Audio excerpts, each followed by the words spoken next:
You know what? I'm not even gonna start this off with a cough. Hello. Welcome. It feels somber. What? It feels like a bit dead. I don't know. Like the Is that essence of the something's missing? podcast has been. You know, I thought I'd change it out today. I thought I want to start off with a cough. Hello, everybody. Okay. Oh, is it? Like, if you want to, like, go for it. Do what feels natural. I'm trying to introduce it. I told you I'm not doing a cough. I've started. This is the thing. If I don't cough, we won't know if we started. But this time I thought, let me put you guys on edge and start this a little bit differently. Okay. So cool. for the third time, guys who are listening, hello, everybody. Hello, Welcome. everybody. Oh my goodness. Hello, everybody. Welcome to Bandit football fans. Yeah, man, what's going on, everyone? How's everyone doing? How's it going? Everyone We're happy? out here. Okay, cool. Yeah. For the people listening on Spotify, it's Deji. I'm gonna be the host today. Today we have Callum and we have D. Yeah. Yeah, today we're doing something a little bit different today. Today we're going to talk about players who haven't quite reached their potential, or players we thought at the beginning of the season were going to do better than what they're doing right now. So there's a couple of shout outs, and we're going to just chuck some names in the pot. You're going to find that there's going to be a little bit of disagreements and agreements of who's not been playing well. There's some obvious shout outs, probably the whole Man United team, but we're not going to go into that, We're going to go into something a little bit different. You know what? Let's start off with... Sorry, before you continue, Deji, I know you said players, but you already know I have a personal beef with Spurs, so that's going to happen at some point, just so we know. Let's talk about Bell, because I got receipts, bro. I've got receipts for days. We spoke about this in a different podcast. But yeah, no, Bell, man. Bell was meant to be... the shining star for Tottenham. Funny that since you bring up Tottenham, I mean, he's not even done much. Has he even scored a Prem goal yet? No, he hasn't. He scored in Europa yesterday. Yeah, a goal and an assist. So nobody. He's earned his money on that front. No, how much has he earned from? Wow. How much is he? You know what? Here's the thing, right? At the start of the season, if Bill was having a bad season, if any Spurs players was having a bad season, I was willing to be generous and forgive them. But they have pissed me off so much this season because I had high hopes for those motherfuckers. I was rating them, and then they just decided to do fuck all. And I'm just kind of like, what's wrong with you people? Like, Bell has got one goal, by the way. Yeah, one goal. He's got one goal. Oh, in the Prem. Who did he score that against? West Brom? I don't even know. It has to be West Brom. West Brom or Sheffield or some of them lesser lower teams. Listen, man, I think you know what? As I said, man, just to bring up my receipts, yeah, as you scroll down my receipt, yeah. As I said, yeah, he just came here to have a party. You know what he came here for? What's that place called in Scotland where you can go golfing and that? You know the one that Trump owns? I think it's in Scotland. Do you know what I'm talking about? Yes, it is. It is. Yeah, he just came for that. He just thought it's a bit long going from Spain to Scotland, but from England to Scotland, that's not too bad. That's a short trip. Bro, that's all right. He just came here for vibes, man. He has been poor. And the funny thing is, Mourinho has come out and Mourinho, man. We won't put it on blast like that, but he said these sly things about him and that. Do you know what I mean? But here's the problem. Here's the problem with Mourinho, right? Like Mourinho is that thing. He does that stuff where every once in a while he'll come and throw some play under the bus. This play, like I think Bill posted on Instagram. Oh, it was a good training session. And Mourinho in the press conference took his time out to go, yeah, that doesn't align with reality or something like that. He said some shit like that straight up. And in the back of my mind, I'm just kind of like, one, on the sly, Mourinho is, don't get me wrong, I'm all here for the entertainment. I fucking love it. I love Mourinho doing that shit, but I can't imagine him as my manager because at some point, I'm not even going to lie, we're just going to throw hands. Seriously, because like, if I'm coming in and I'm playing, like, if let's even say you don't agree with that. Like, say, for example, I'm gassed in my head and I'm like, man, that was a good training session. Call me to the side and go, bro, that was not a good training session. Don't go and put me out. You know what it is, though? It's because he tweeted it. It's because he tweeted it. That's why. That's why. Like, even if I tweeted it, call me aside and go, brah, don't delete that shit. Do it on the side. Don't go and put my business out in the street like that. Like that's D, I've been meaning to ask you, man. If you said Wenger, you called Wenger the other week. What was it? Your uncle. Do you think that Mourinho is your long lost father?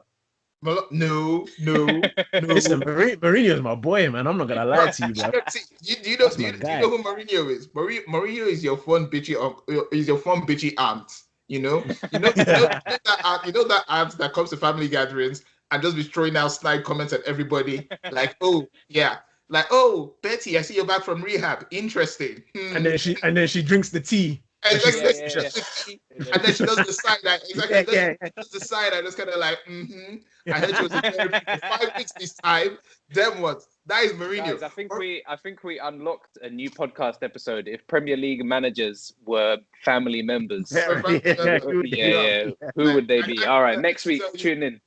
Off the top of my head, Sean Dyche is the one that comes in and is essentially channeling EastEnders. I already know that. I can see that already.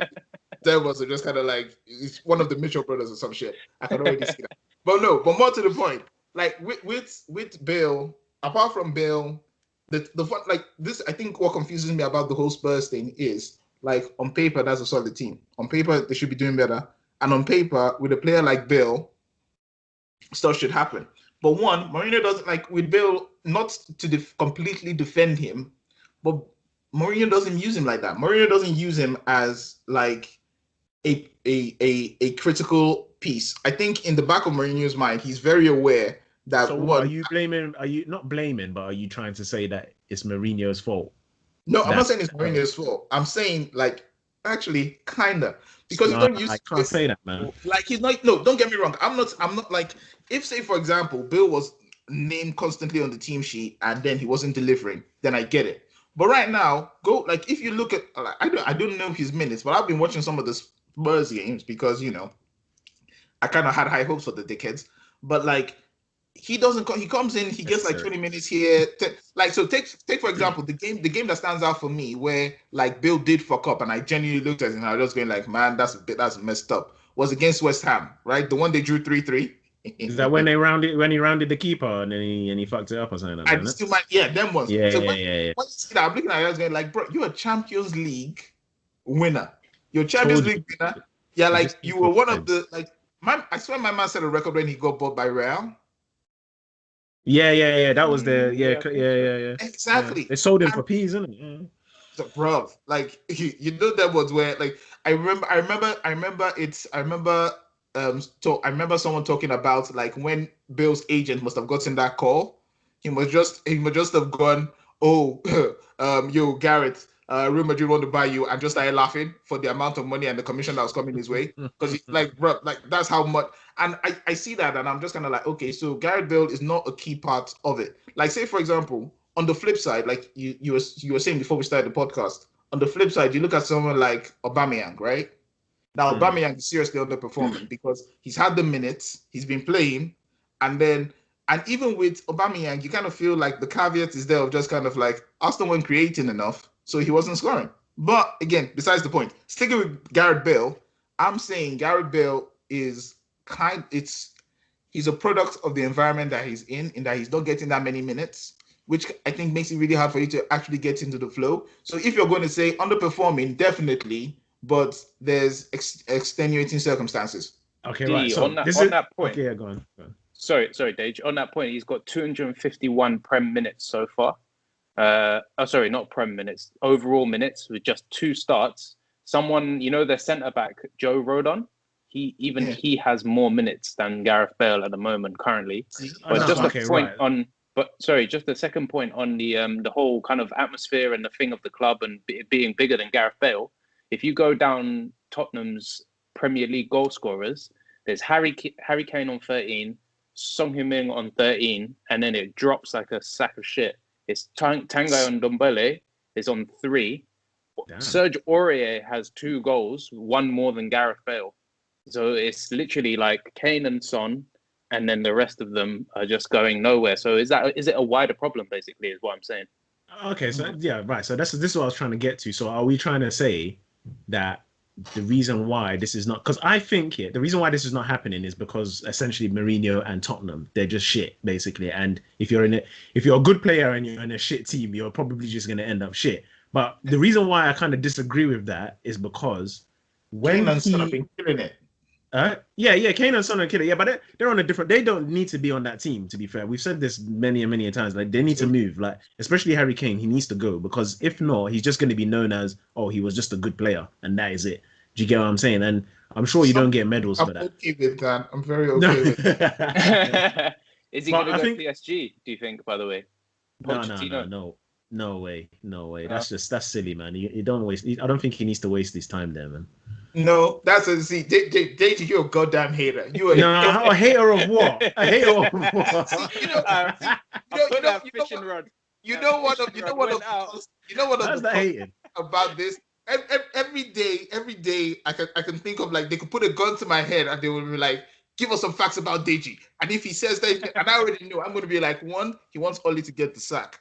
2, he thinks Ed is a dickhead.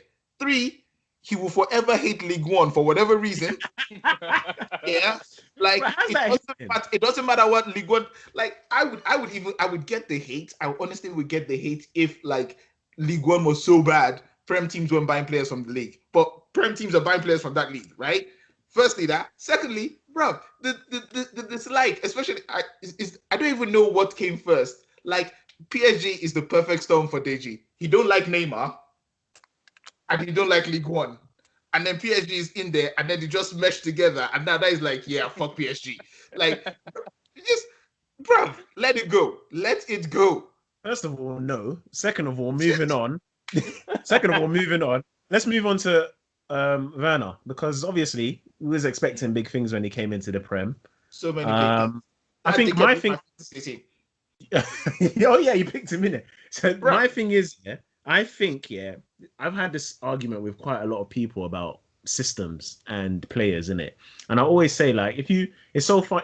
Like we all find it kind of interesting that you can pick a player out of a team, put them somewhere else, even if it's not in the Prem, put them in another European team. All of a sudden, they become this beast. Do you get what I'm saying? So, is it that Werner is just not playing well, or he's not doing well because the system didn't work, or Lampard's system didn't work? Obviously, he's got his goal with Tuchel. What's his first name? I don't want to call him by his second name, man. What's Tuchel's first name? Thomas. Yeah, I'm calling Thomas. Wow, is this because in your head you just kind of like, he's not old enough for me to be giving him that respect? No, Thomas. Yeah, Uncle Thomas. Yeah, Uncle Thomas. Yeah, they just pulling that vibes of that African uncle vibes of just kind of like. No, it's not even that. You know what it is, yeah? I'm not calling him Mr. or surname. No, it's Thomas. Because when he first came, yeah, and they mentioned his name, I was just like, hey, Thomas, yeah, is that you? But no, the thing is, yeah, Thomas, yeah, obviously he's come in and stuff. He's got his goal under him. Do you think like, are we expecting him to get better? Because he's been really bad this season, man. I think so I just checked, and the players, I know I keep saying it, right, but he's topping the chart in the Premier League for hitting the woodwork. Werner is at the moment. But that doesn't win you games. We know this, don't we? It doesn't, but it proves that he's getting in the right position. He's creating the chances, or he's doing all the right things. The ball is just not going in the back of the net. And so, for me, that's frustrating. Not just frustrating, he's failing at his main job. Thank you. That's what you know. What? Yeah, that's what I'm saying. That's my thing. I don't know if you'd say that he's failing, because if you look at someone like, don't forget that he doesn't really take penalties. He doesn't take many penalties. He's not the main penalty taker, so he doesn't get the numbers like someone like Aubameyang might do. I swear to God, he missed the penalty in the FA Cup. Like that's he took one. He took one, and he missed it. Yeah, but he's not getting that regular chance, and he's not building up the numbers like normal people. A lot of other strikers in the league might do. All I'm saying is, it's not like he's not getting any chances. He's not even getting in the right position. He's not having many shots or whatever like that. It's not like, none of that are true. He clearly is. It's just not falling for him for whatever reason, right? But the going back to a similar point as what we spoke with Spurs on the general problem across the club, it's the same for us, man. Our numbers are so bad across the club. Timo Werner, we're talking about how bad he is. He's the joint second goal scorer in our club. And that shows how bad everything is across. Tammy Abraham's on 6. Tammy Abraham in the Prem is on 6. And then it's Jorginho, obviously our penalty taker, is 5. And then Timo Werner's also on 5.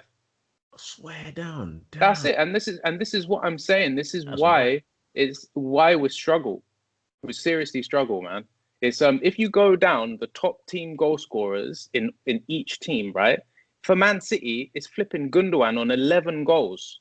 Yeah, but then it's And about Man United, isn't it? Yeah, it's Man Fernandes. United, you got Fernandes on 14. Leicester, you got Vardy on 12.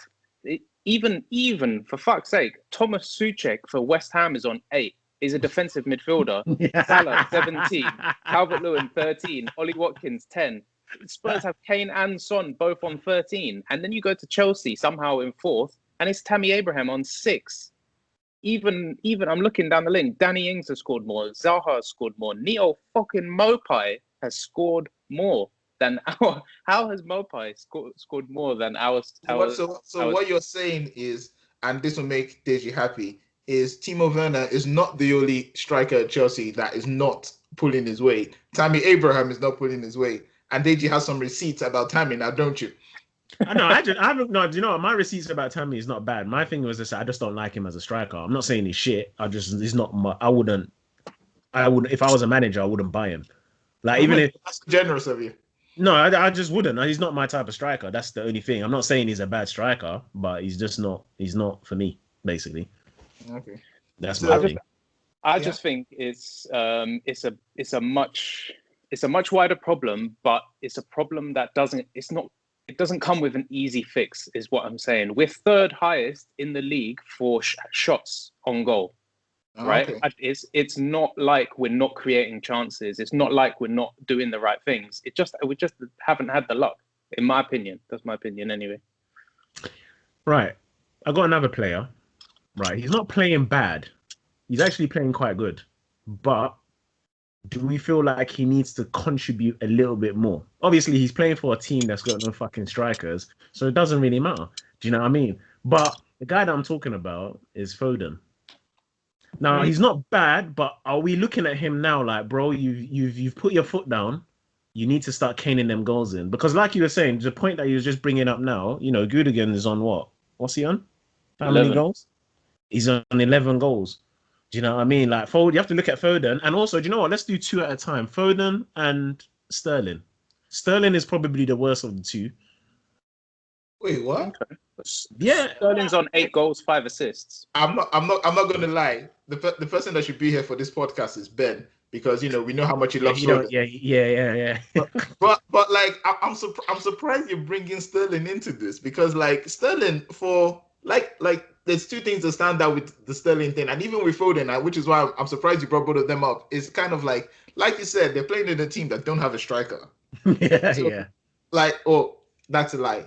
Man City has a striker. Yeah, but he's not really Pep just don't rate him and puts him in on every match. So, like, man, actually, if we're talking about a player, and we'll circle back to him, Gabriel Jesus, we're gonna circle back to him. But for Foden and Sterling, I'm not complaining about their like. Oh no, I'm not saying like, they're bad, but I'm just saying, like, you know, like we're looking at them and we're going, right, you know, they're getting talked about and stuff like that. Don't get me wrong, Foden is, you know, I think there's like 2 screamers that I've seen, not screamers, but I've seen 2 that are like, yeah, you know, they're hitting that go above the standard Deji rating of 3. Yeah, they're looking about 7.82. You know, they're hitting them numbers. Do you know what I mean? Do you know what I'm saying, and stuff like that? Don't get me wrong and stuff like that, but I'm looking at them thinking like, Foden, man, you gotta be hitting higher. Do you know what I mean? With the way that everyone else is playing in the league and stuff like that, should you? I'm not saying that you should. I'm asking the question: should you be hitting higher? Should you be hitting it a bit more? I don't think you should. I think because the main reason why I think that is, if you were in a different team, maybe I'd expect him to be going and putting in that extra work. But the thing is, like, this is the City of this season is the City of about 2 seasons ago, where they're clinical, they're mechanical. It's kind of like watching. Remember, Terminator 2, the what's the word? The Terminator that came back. My man that used to change, the shapeshifter Terminator. Didn't say a word in the entire. Didn't talk. Just came in and just fucked shit up, and then like just, you know, and just exactly like that's how I see Man City this season. It's almost like Pep looked at them after what happened last season, and just kind of like, I will not be disrespected in this league, bruv. Every game, like, and then also I think what got me was like they started shaky, and then in December, Pep just called everyone into a room. I was just kind of like, look here, I'm getting compared to Ole. Ole. We're not having that. They're comparing me to a PE teacher, for fuck's sakes. Let's not do this. Yeah, we are Man City. Man have put in too much money for us to be fucking about. Like, let's get this. And then they just went up, like, because here's the thing, right? When City was shaky, everyone was like, oh yeah, I bet I can get a point of them. I bet I can get a point. Since December, no one is talking about that. When we're talking about Man City now, we're just kind of like, yeah, you just need to contain them for 90 minutes and don't get beat too bad. Try to contain them. That's like, you just try and contain it. Like, this is so. I was listening to an Arsenal podcast, and because we got them this weekend, and literally no one's under any illusions. No one's expecting, oh yeah, you're gonna go out. Everyone just kind of went, so essentially we're just gonna try and hold them down, and let's keep the scoreline like respectable. That's it. Like, and this is coming from a fan base where we were gassed last season when we beat them in the FA Cup. Yeah.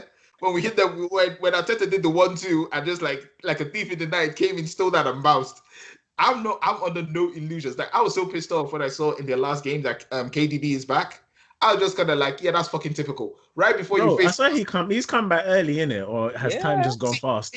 No, definitely. He's probably come back early because he heard they were playing Arsenal and he wants to fuck that shit up. He just wanted an easy game to ease back. Yeah, that's a warm up. That's a training match. Preseason. Pep essentially told him, like, we got Arsenal, and it's like, oh yeah, give me them minutes. Yeah, preseason, bro. I'm not. Aldi Cup, isn't it? Yeah, trust me. So it's one of, like, with that whole Man City team. That's the thing. Like, there's too much talent on that team that I don't think we can properly gauge like individual players. So like Gundogan is going nuts and he's scoring in goals, he's banging in goals, and he's doing that. But like, you're looking at the team against Spurs where they got an assist of their goalkeeper. Like, how many teams can say that, like, oh yeah, this season I got an assist of, like, and it's not even, and it wasn't even like a start, like, it was a good assist, and then Gundogan did what he did to Sanchez, and then Sanchez just, bro. You know what's mad? Yeah, you know what? Yeah, like, when he fell, I was just like, bro, you know what was funny about that whole situation? It's not the falling, it's the fact that he banged his head. That one just killed me because when he stood up here, my man had a little concussion. He was like, "Fuck, man, what just happened?" You got done by I think that's what happened. Yeah, I think that was what made it look even worse, because like my man felt like normally when like a striker or an attacker beats a defender, there's a stumbling, there's kind of like a controlled fall. Control fall. It was like Gundogan just said, "Sit down," and my man just went bam, and that's it. And it's kind of like, oh shit. Man just conked his head. I was just like, bro, you can't conk your head like that, do you know what? Yeah, I always said, yeah, because I remember the Messi one, right? When Messi done it to Boateng, innit? I remember the day clearly. I was sitting there on my laptop and I was watching it, and when he did it, I threw my laptop across the room because I was like, bro, because what as I said, yeah, it's not even the falling is, I get that. It's the way his legs just went stuck. His legs just stuck together, and he just went bare stiff. Like Harry Potter when he does that spell. Yeah, does a spell, and you just go stiff, and you just drop. It was like that. I'm like, bro, why are you falling like that? You see me in them situations, you just have to do this. You have to. You have to. I'm just going, bro. Just take me off now. When you just tell the coach, I'm done for the day. I'm done. I'm done. Dock my wages. I'm out, fam. I'm not here. But that's what I'm saying. Like, so when you look at that, the scale of talent in the team, it kind of like even if in any other team you would shine out, on that Man City team, they're just kind of like, yeah, you're just a cog in the machine. Yeah, that's it. Yeah. So because you look at like even Sterling. This is last season, this season, everyone looks at Sterling, and even though like the output may be like statistically, the output may not be that fantastic, every time you see Sterling on the pitch, you're expecting something. Every time, like when you see Foden on the pitch, like when I see Foden, despite what Ben says, when I see Foden and he's playing, I'm just kind of like, this kid may just do something, and he Yeah, may do now you do. Now you do. I get what exactly. Ben's saying. Like last season, probably not. Maybe he was getting a bit overhyped, but you can see now he's getting Yeah, overhyped for the right but reasons. you know this is part of the problem, especially with like English players. I've learned to take that shit with a pinch of salt. There are very few English players that I look at and I just kind of go, yeah, what the hype. So like Kane comes to Like mind, Jack Sterling comes Wilshere. to mind. Sorry, what was that? Sorry. I thought bitch said sorry. No, I say like Jack. I took Jack with a pinch of salt when everyone was hyping him. Do you know what the Okay. best? Do you know what the best statement is ever that I heard from Pep? I think it Mm. was Pep that said it. When everyone was going, oh yeah, Jack can do this and Jack can do that, a man said, yeah, but I got bear of them in Spain. I got a bear man in Spain that can do that, bro. When he said that, yeah, I was like, that's disrespectful on so many Firstly, levels. He was just first, the academy as well, right? It wasn't even yeah. like main No, players. He was but talking Yeah, about again, the he said, yeah, academy. like that's Yeah. even on worse. this line, Pep is a salty bitch. But Nah, he's not salty though. He was but right. He but was right, no, man. no, but here's the thing, right? With Jack, and this is the thing, and again, you're always make me. I always have to do a caveat and defend that brother. But like, apart from the fact that he's one of our lot, more importantly, I think, and Ben points this out, Wenger had a bad habit when it came to integrating certain kind of young talent. Like, if you were in a certain age group, he could do it right, but then you had a case where I think Jack was overplayed and ever since then the trauma still sits with Arsenal fans now where every time we see a young player we're just kind of like shit, please just don't play him that much. Like every time I see Saka's name on the team sheet like consistently, I start getting heart palpitations. I'm just kind of like, please don't break him, please don't break him, please don't break him. Like he's the only thing I like in this team right now. For the love of fuck, don't break him. So it's one of them. So caveat about Jack aside, because Deji's a bitch. um More importantly, in the City team, it is hard for you to stand out because like there's quality across the board. And again, at this point, the quality is such it's kind of disrespectful to the rest of the league. Like if Liverpool was like full strength Liverpool, maybe they could compete with City. But right now, Pep, I think I saw a tweet, I sent it into the group where someone on Twitter was like, it looks like Pep just takes bets on a weekly basis on which of his players is Guys, going I'll be to back in 1 sec. Sorry, just 1 sec. You guys carry on. like he just chooses a player that is going to be the creative hub for the team. Like maybe someone will call Pep and be like, "Yo, Pep, I bet you can't make your right back the creative hub for the team." And Pep is like, "You say that? Bet." And next thing you know, because that's just it. Because you look at it and and this is like how many teams genuinely will have a striker of Gabriel Jesus's caliber and quality, right? And will choose to go and field the team without him. Like Yeah, that. but that's what I said though. Is he's just really a striker though, like that? Because that's the Sorry. question I always ask. Is he a striker like that though? Yeah, here's the thing, right? Under this current Pep and the way Pep is feeling, we may never find out because Pep don't play him. Yeah, no, I don't Because know, man. no, I don't because know. you look like is that thing of coaches and their preference, right? Somewhere in the back of my mind, because I remember, was it last season or 2 seasons ago? Aguero wasn't getting that much playtime under Pep, and everyone was like, "Oh, Aguero's going to leave. Aguero's going to move on, and all that kind of stuff." I was hoping he was going to move on because, like, any kind of player leaving Man City is a good day for me. But like, Aguero was like, "Nah," but Aguero stuck it out, and now Gabriel Jesus came in, and I thought, okay, this is going to be the guy, and now Pep seems to have lost faith in him as well. Yeah, because So I don't. As I said, I don't think he rates him as a striker. It's as simple as no, that. see, but here's the thing, right? So, but again, and this is why I say the quality of Man City is that ridiculous. Is that you look at a player like Gabriel Jesus and you're just kind of like, yeah, just hug the bench for a bit. I'm going to play De Bruyne as striker, and you're just kind of like, what the fuck?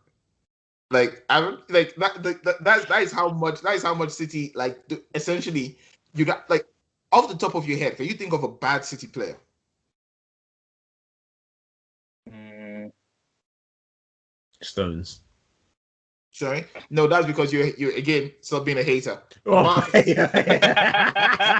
But hater of what? No, I'm trying shit though. I'm trying shit. Now Stones has been alright this season, but he used to be shit though. oh yeah, Stone was definitely overhyped and overrated. That one I'm Yeah, not he even was okay. shit. So yeah, Right, but right. like Let's move on to another player. Right, Callum. just quickly, Dave. Yeah, yeah. Dave, just on that point of Man City and those and their players in there coming at you with the stat man. Yeah. You were talking about how Pep doesn't like Jesus, right? if you compare his stats for shooting against other players in the Man City squad, just to give you an idea, Bernardo Silva, he's had 21 shots, 11 of them on target. Raheem Sterling has had 41 shots, 20 on target. Foden, 32 shots, 14 on target, right? These guys are like around 50% of their shots. They hit the target. You go all the way down there, all the way down that list. You got players like Gundogan, Mahrez, etc. And then you get down to Gabriel Jesus, 28 shots, only 8 on target. He's down around the 30% mark. This is what I'm saying. You don't rate him. You don't rate him. That's why I said, is he really a striker? Because I think when he first came, he weren't playing CF. He was more on the wing, no? Was he? I think, because Aguero was banging. Yeah, that's what I'm saying. He always came on the wing because I was thinking, bruv, when he started playing him centre forward, it didn't make sense to me. I was like, but he's not really a centre forward, is he? But I think he is, man. I just don't think that I think he came to Man City as a centre forward. He's got the number 9 shirt. I know that numbers don't make a huge amount of difference, but he's got the number 9 shirt. It's not often that you see a number 9 player that isn't a number 9. You know, all of this talk is just making me realize that someone is losing their striker next season. Do that. Sorry, like City's going to buy somebody and someone's losing their striker next season. Bro, you know what? But I'm not worried. The thing is, like, Aubameyang ain't going anywhere, so I'm good. You see, I think in conclusion, to kind of wrap up this whole Man City thing, is that it doesn't actually matter because they are playing with no strikers. And they're top of the table. So it doesn't matter what we discuss about them. It actually doesn't. Just quickly, the final thing on because the 2 players that we brought up, right, Foden and Sterling. If you look at taking away penalties, if you look at goals and assists per 90 minutes, the order is Gundogan, De Bruyne, even considering he hasn't been playing, and then Foden is 3rd and Sterling is 4th. So if we're talking about performance and actually bringing results, they can't be criticised too much, really. No. Like I said, man, I don't think. As I said, it's not a case of, that was just kind of just to throw in there, but they're not playing bad. But it's almost like you sit there and you go, like, you guys are elite now. Do you know what I mean? No, you're not elite, but you're on your way in it. I think more. Do you think it's the level that they set last season, especially? Yeah, it has to be. It has to be. Sterling set a level. He set a level every season that he's been there. Do you get what I'm saying? And then when you're almost not seeing it kind of matching up, you kind of like question it and go, are you doing as much as what you was doing before? But going on to the next point, right? Because I want to talk about these guys as well. Callum, let's see if you can find out who came 2nd and 3rd last season in assists. 2nd and 3rd last season in assists. Yeah, or D, can you guess? You guys better guess. The way you're saying that, I'm assuming it will have to be a Liverpool player. I'm thinking if he's a Liverpool player, I'm thinking maybe Firmino, and who was the other creative hub? Actually, no, Firmino. Was Firmino in there? No. Just on Prem, yeah? Yeah, just on Prem. You want me to reveal? Yeah, go on, man. You can do it. Number 1, KDB, 20 assists. Okay. Number 2, damn, okay, this gets interesting. Number 2, Trent, 13. Number 3, Andy Robertson, 12. Number 4, Salah. So 10. We'll leave it free. We'll leave it up to 3. What's happening with the Liverpool guys, man? What's going on, man? Are we saying it's their centre backs? Are we saying they're not hitting them levels, man? They're not performing. I remember team chemistry when I went I remember I went to see Liverpool play live, and the I can't describe it, but the domination at the back by VVD, by Van Dijk, is on another level. He was screaming at Robertson literally for 90 whatever minutes, and I think that to a degree, it's as D said, it's a chemistry thing. It's constantly rotating is never going to help, but they've just been missing players, and as soon as you drop players out of that midfield, you lose the whole of the balance of the team. That's exactly it. Because you look at it, is like I think part of the problem with Liverpool, like you look at Liverpool in particular, they somehow this entire season they've had Henderson and Fabinho in defense. And don't get me wrong, I'm shocked that I'm even saying this. A couple of seasons ago, I did not rate Henderson like that. Like, oh yeah, he's that important. But again, you take out like Fabinho. He's the passion merchant of the club, isn't it? That's what it is. He's the passion merchant. He's desire. But he's not even like I would get. Like I would not calling him the passion merchant is not just he is. no, because he's the captain supposed to be, right? It's kind of like you're a horrible person. How, bro? He is. Am I lying? When did this? No, no lie, yeah, no lie. When you next time you watch Liverpool, listen to what they say about him. Oh, desire. Oh, the passion. That's what they say. No, but here's the thing. I get that, right? Because but he's the captain. One, like you talk about like for play. Don't get me wrong. I'm not saying Henderson is not going to be in like my top 10 midfielders in the world ever, because there's levels to this shit. But like when you say he does the job that he needs to do as the captain, he's supposed to be that vocal. He's supposed to be like the Persian merchant. And here's the thing. He plays, apparently he's a good piece in that midfield, because ever since he's been out of it and he's not been playing there, things have gone wonky for Liverpool. Like, I think part of the reason why Liverpool's defense did so well last season was because the midfield shielded them so well. Like, VVD is definitely a factor. But like when you have, for defensive midfielder, you have someone like as skilled as Fabinho in the role. Like if you're talking DMs, Fabinho comes up like pretty quickly and consistently last season, and he did it like very well. Fabinho, and he's not there this season. So it's not like, and when the defense is kind of wonky, you can't afford to have your fullbacks just charging up the field and providing like the assist like they normally would, right? Mm-hmm. So like at this point, Liverpool's defense is essentially all hands on deck. Like if you're a fullback, like I don't watch Liverpool that well, and I think I need Ben to tell me this, but I don't think Robertson and I don't think Trent have been bombing as forward as they normally do, because they like Liverpool do have defensive problems, right? Mm-hmm. And again, the midfield is it gets wonky again with the midfield because the parts that they normally have aren't there. You look at that Liverpool midfield. I'm looking at the Liverpool midfield right now, and from game to game, I don't recognize it. Yeah.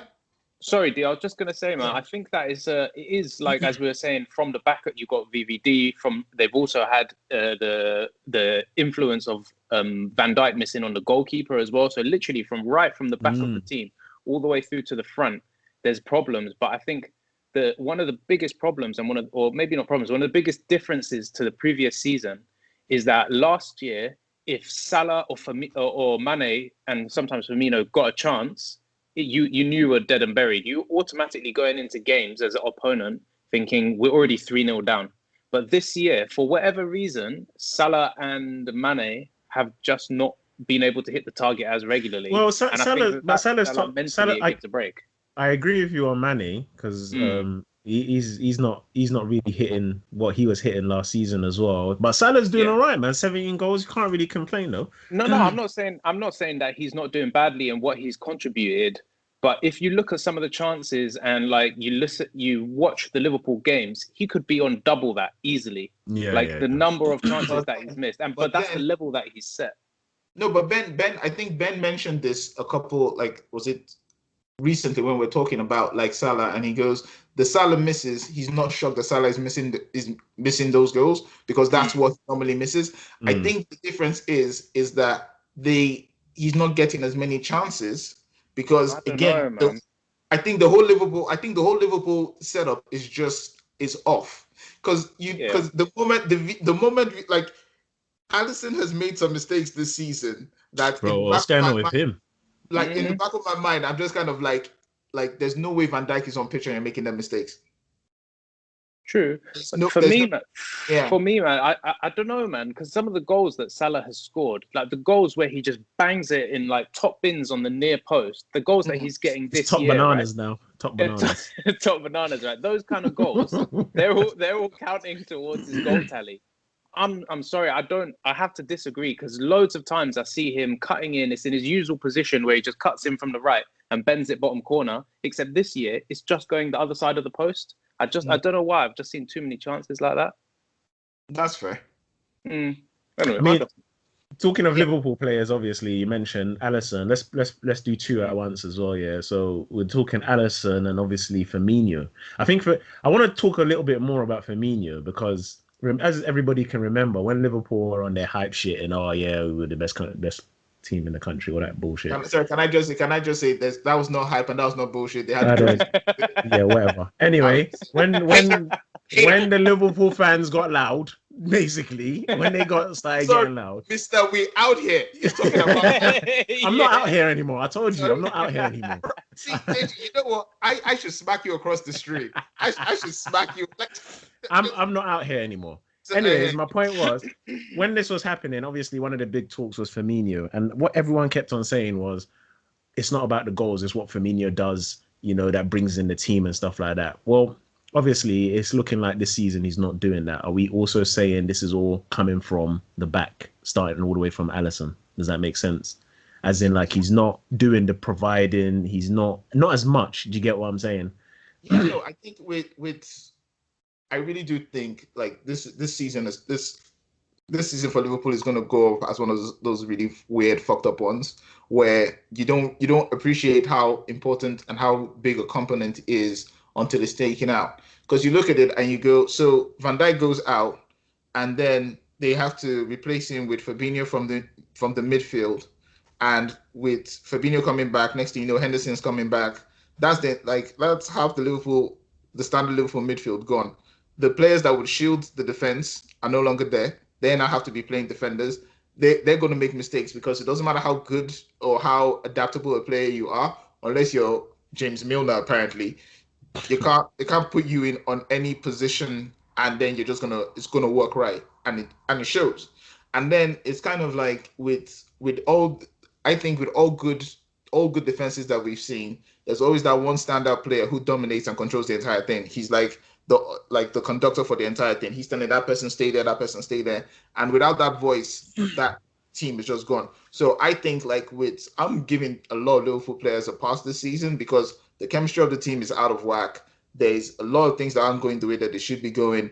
And I just think like the Van Dijk, you don't know how important the player is. Yeah, he is definitely the catalyst for them, man. 100%. Yeah, because it was a domino effect. The moment he went out, the midfield was automatically affected because they had to put Fabinho to compensate, and then the team isn't going to do that because I've seen some people that have been trying shit about Thiago is a waste. Thiago hasn't been what, and I'm just kind of like I don't know. To ask you guys about him. Actually. Yeah, I was going to talk about. I don't know what match those people are watching because I'm seeing Thiago do stuff. He does the same thing that he does, but for me, I'm just kind of like the players. This is why Liverpool is weird to me. They're not playing badly, but the times they will play good for about 70 minutes, 80 minutes, but then they're gonna have a 5-minute block where everything just goes to shit, and then it really goes to shit.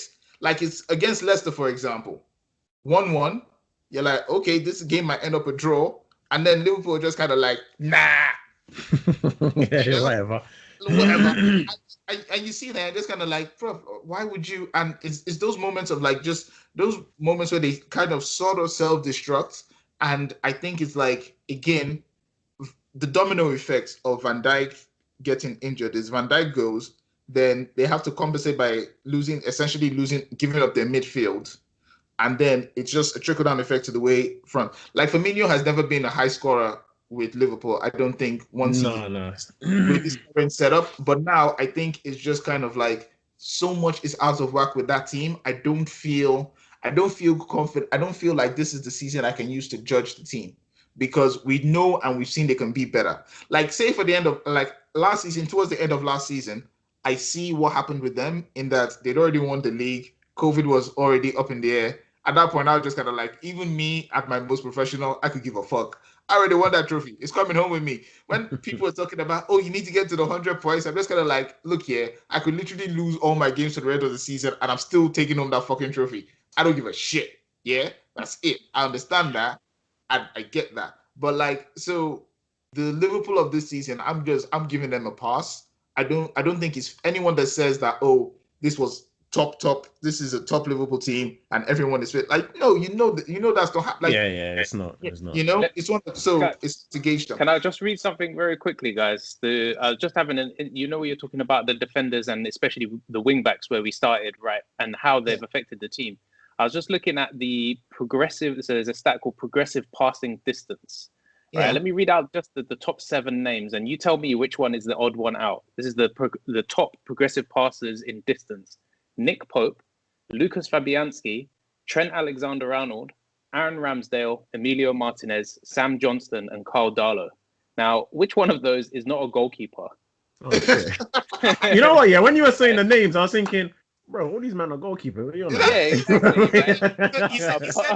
I think you said it, and then Trent's name came up, and I was like, yeah, I can already see the odd one out. I was thinking, bro, what's going on? So my point being, and just so you know, so the number 3 is Trent, and number 10 is Andy Robertson. So the 2 Liverpool wing backs are in the top 10 progressive passes in terms of distance in the league.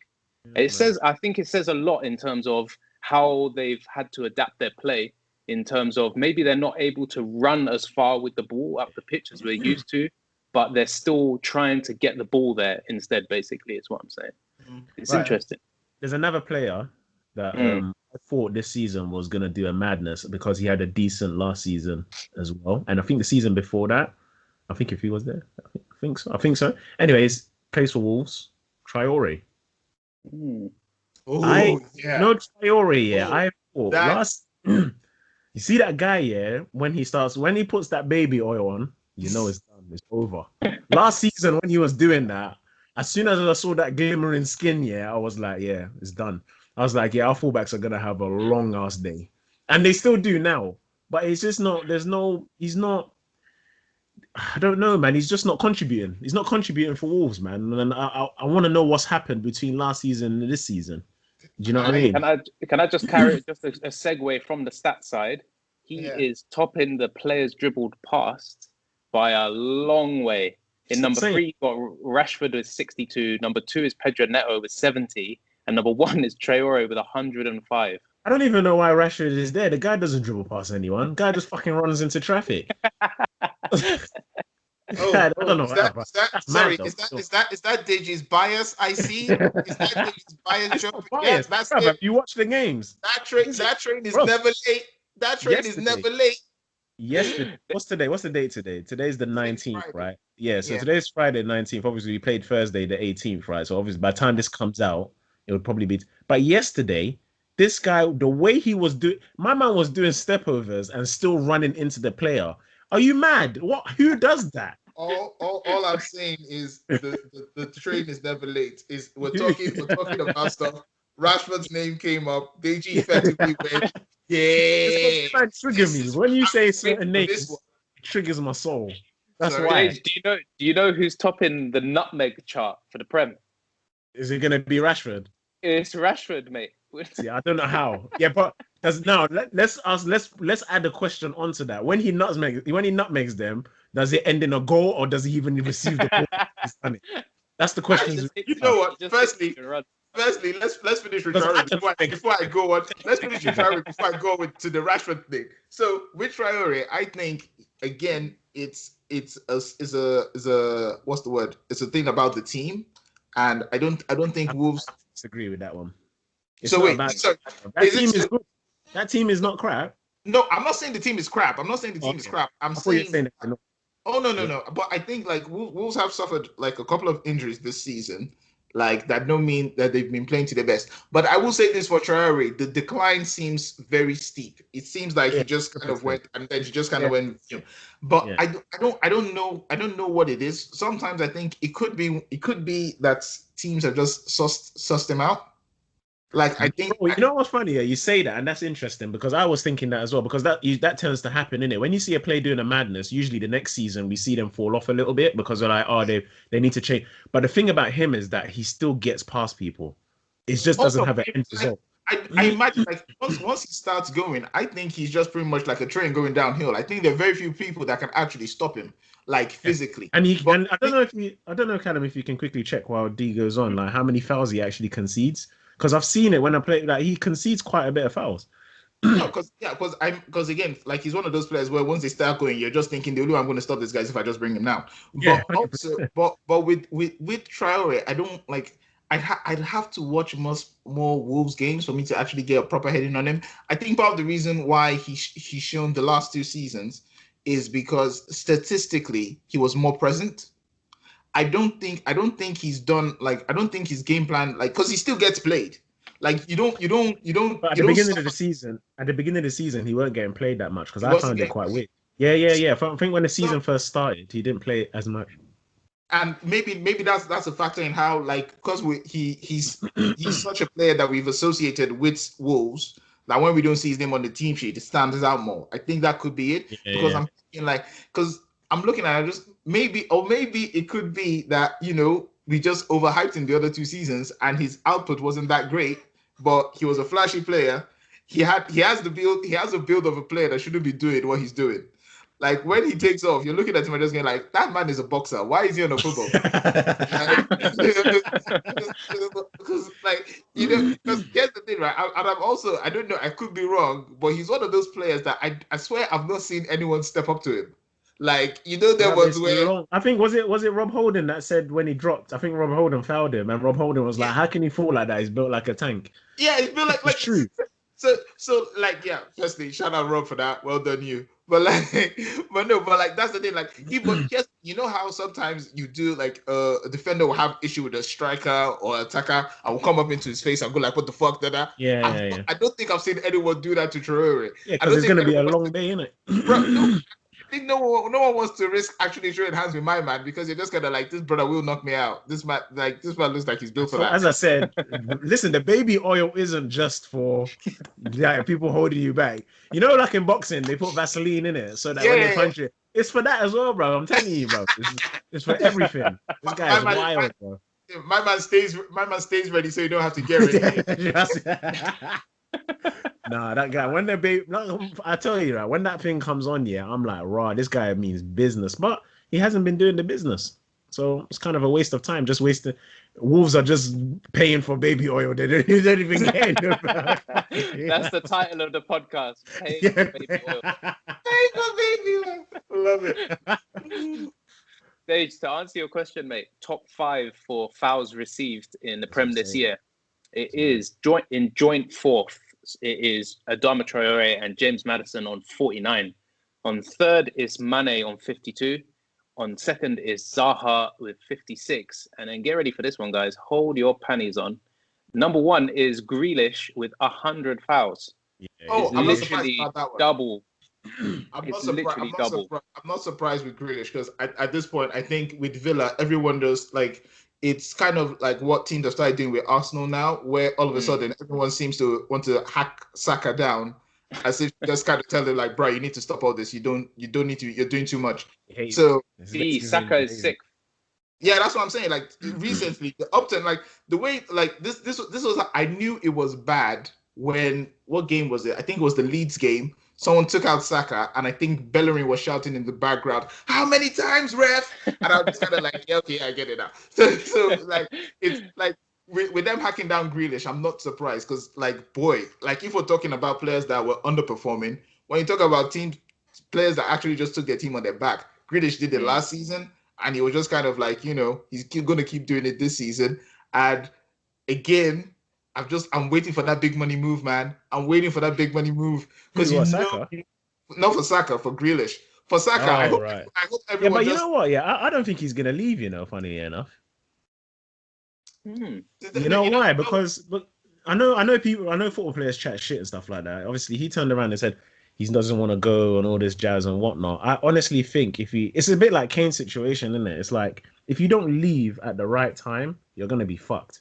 And I think that's gonna happen to Grealish. No, I don't think it's gonna happen to Grealish. I think the main reason why I don't think it's gonna happen to Grealish is effectively what Grealish is saying is if you're going to buy me, you're going to have to be a bigger, sensible club that actually that knows what the fuck they're doing. Because right now, they're like Grealish by his performances has eliminated a certain caliber of teams. Like right now, if Arsenal came to Grealish, he'll tell us to fuck off. Like I am not going to be playing. Like if I want to play Europa football, I will stick with Aston Villa. I'll see where I can take this team.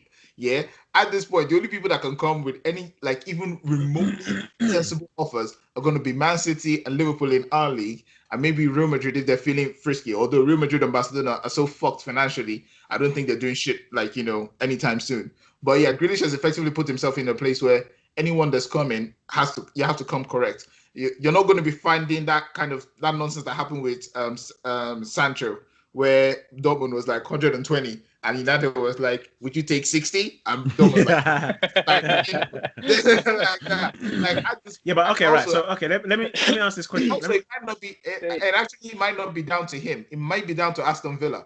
If you give Aston Villa enough money, they may actually just go like Grealish. It's been real, but we really need this though. It's kind of like you think back because I remember West Ham went through that period a couple of like back in the day. I'm talking like Joe Cole, Frank Lampard kind of things. Where like I think it was Joe Cole that was saying like I didn't want to leave, but the money was good for the good of the club. I just had to take that L and bounce. And that may be what happens with Grealish, where he's just kind of like, I don't want to leave. I really like this team. I really like this club.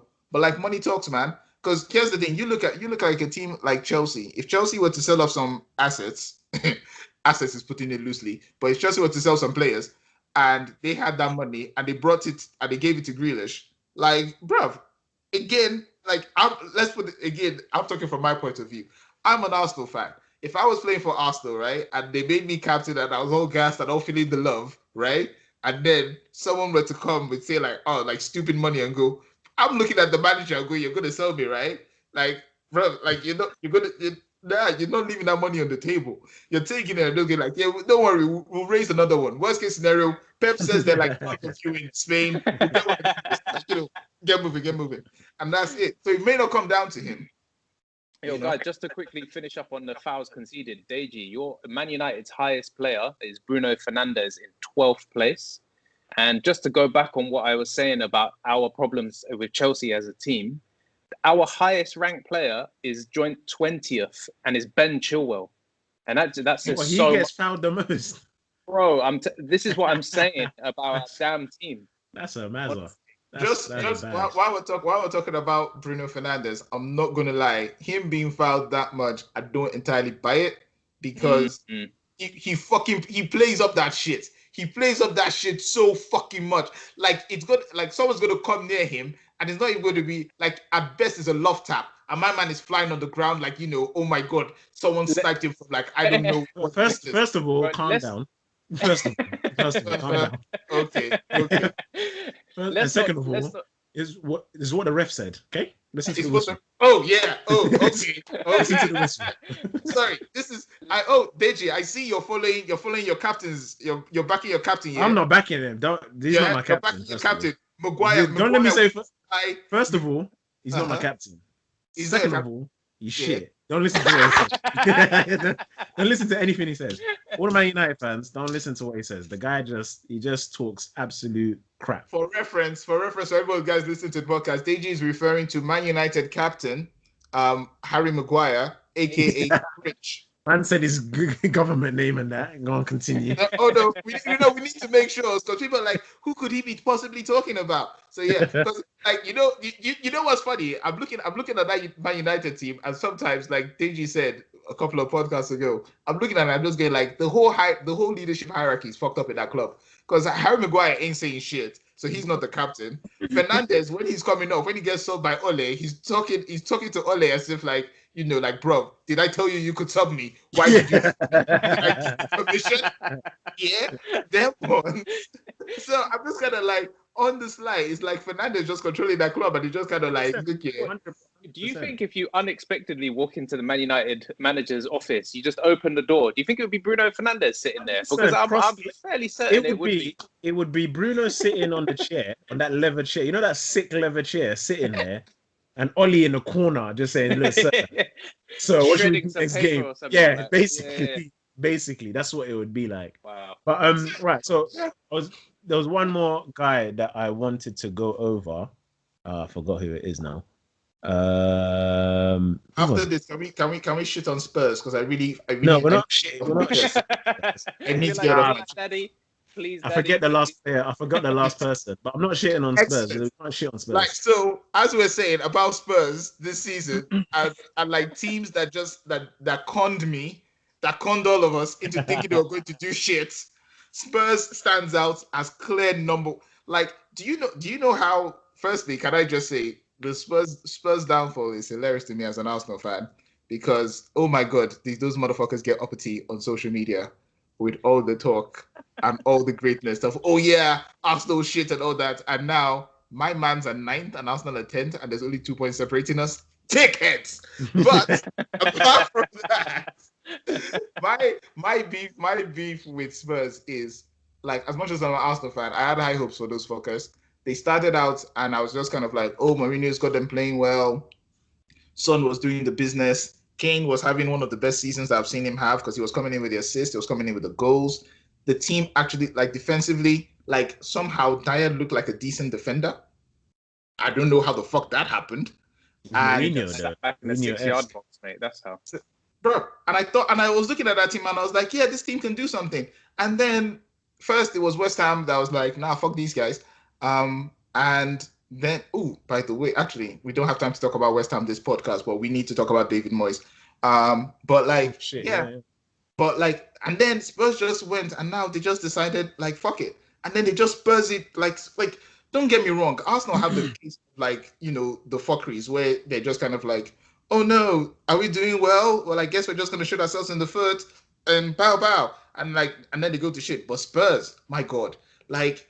Do you know what makes it extra hilarious with Spurs? Is their fan base. Their fan base gasses up that team so much, so much. Well, it's like what you said though. On paper, they're good. It's just unfortunate that on the pitch they're just not. Bro, that paper is either very thin or it's some dodgy ass. It's some counterfeit paper because I don't understand it. Because they have been overperforming like anything, man. Their current goal difference overperforming.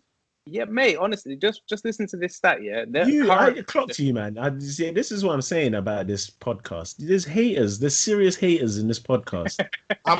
You man are enemies of progress. Are you looking at a mirror? Are you looking at a mirror? You man are enemy of progress, but continue, Callum. Go on, just say what you're saying. Callum, before you continue, I'm sorry, you are looking. I'm not a hater. I'm honest on this podcast. I'm a very honest man. See, look, Deji, it's a good. If I could cover your half of my screen that has your face, right? Yeah. Callum, you were saying, my man talking. It's no, Callum, if you will, Callum, if you will. If you will, their current goal difference, right, is plus 11. So they've scored 36, they've let in 25. If you're looking at expected goal difference, it's plus a half. So they are more than 10 goals up on what they're actually expected to be, on where they're expected to be. Basically, it just shows you how every time Kane and Son have been banging it, they've not been expected to score those types of goals. Basically. Okay, so are you telling me that you was expecting Mourinho coming in with his defensive nonsense, yeah? And whoa. Don't knock Mourinho's defense. No, not in a bad. No, I'm not saying in a bad way. In a positive way. Thank you very much. You know, when Mourinho comes and it's defensive, you know it's a madness. You know the defense is tight. Like again, exactly. But obviously, it's not tight right now. It's a bit loose right now. It's not tight, but it's like bro. City took Sanchez's soul, bro. He's done for the season. He's done for the season. Like, but what I'm trying to say is that So what are we saying? We're saying that with Mourinho coming. With them making I think they made like 2-3 purchases this summer or something like that. We weren't expecting them to do better. Is that what we're saying? What I'm saying is nobody expected Kane and Son to both be on 13 goals.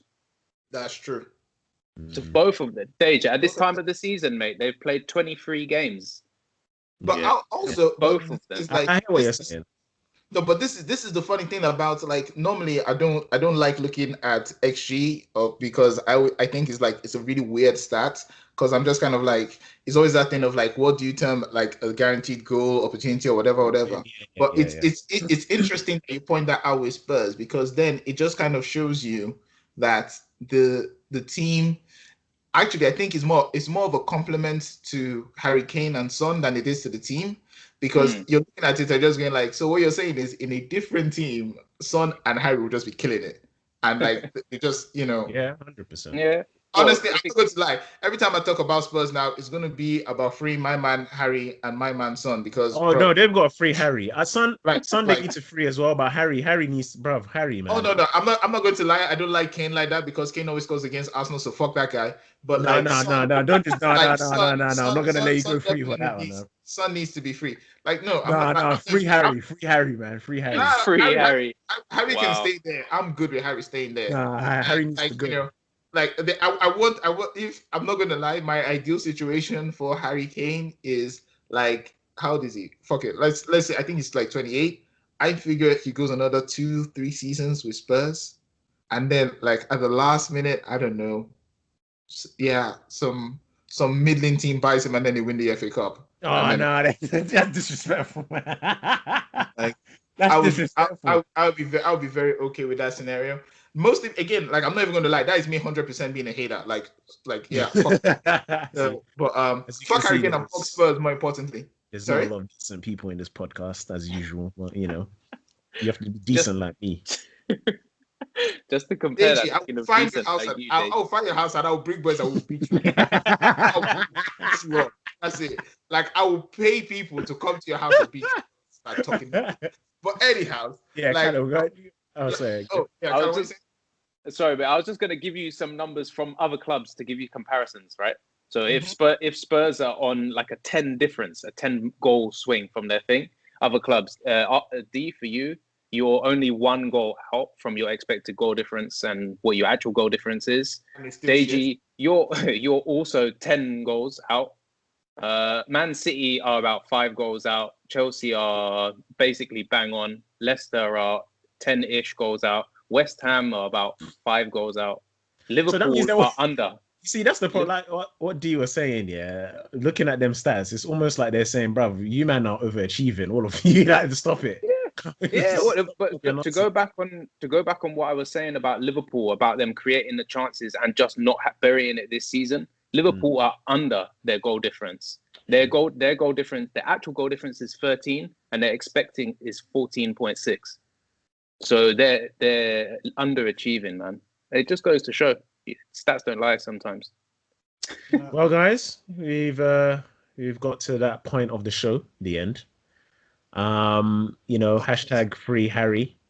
No free Son. Hashtag come to United. Open arms and that. You see. Honestly,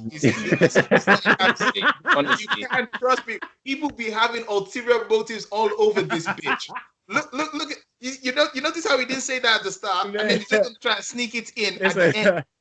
On that note, we're gonna end the podcast there. You see you. I see you. I knew just it's Right, like, guys. like, let's not pretend like it was being hidden. It was blatantly obvious. Bruv, it wasn't blatant, bruv. If It we're wasn't blatant. pitching It just came to mind now. It makes sense. Sure. for him to It just come came to to United. As if you've been drawing the Man United formation with Harry Kane in it. I know you've been doing those, using those websites. Listen, if this was Deji FM, I would have has got him what time ago. Deji has sold Rashford to Spurs. Deji has already sold Rashford to Spurs. It's in Deji's head, it's Rashford and money to bring Harry Kane to us. But if we're talking free players, let's free Son and he can come Arsenal. It's all good. Like He was never coming. He was never coming. And then Kane is going to go to United. You and your PE teacher, you and your PE teacher, and your pseudo captain, and your captain was never coming to Arsenal ever in his life. I'm going to say this: if he came back as a different person, he's not coming there. That's how bad it is. What does that even mean? It means if he was reincarnated, yeah, he was never coming back. He was never going to us. Sorry, ladies and gentlemen, I would like to point out that this is coming from the dickhead who earlier in the podcast was accusing people of being haters. And he comes up and he says this with his whole chest. You see, this is what I love about this podcast. Eventually, everybody would show their ass. And nowadays, he has got to show his ass. This man was coming to me and talking about haters. Do you know how deep the hatred must be? That you went, my man will be reincarnated, come back to this world, and you still go, nah, fuck Arsenal. You're a dickhead. That's just uncalled for. Like I am stunned. I am stunned at the degree of the hateration that is coming from your general direction. Listen, it is what it is. We all have hate. No, actually, we don't have hate, man. No, we all have love. That's bad. We don't have hate. We all have love and stuff like that. But No, sometimes, but Deji, with the hood, yeah, you look like a Sith Lord. So embrace the dark side. Yeah, yeah. Just embrace the dark side. listen. Anyways, man, we've come to that time of the show, guys. Thank you very much for watching. Please, hit that subscribe button, share with a friend. Hit that like button as well. It costs nothing. And yeah, man, we're gonna try and keep on bringing this out to you. And yeah, man, everybody have a good night, day, whenever you're watching it, man. Peace Yeah, out. and guys. overperform like Spurs. Just say it again. Peace.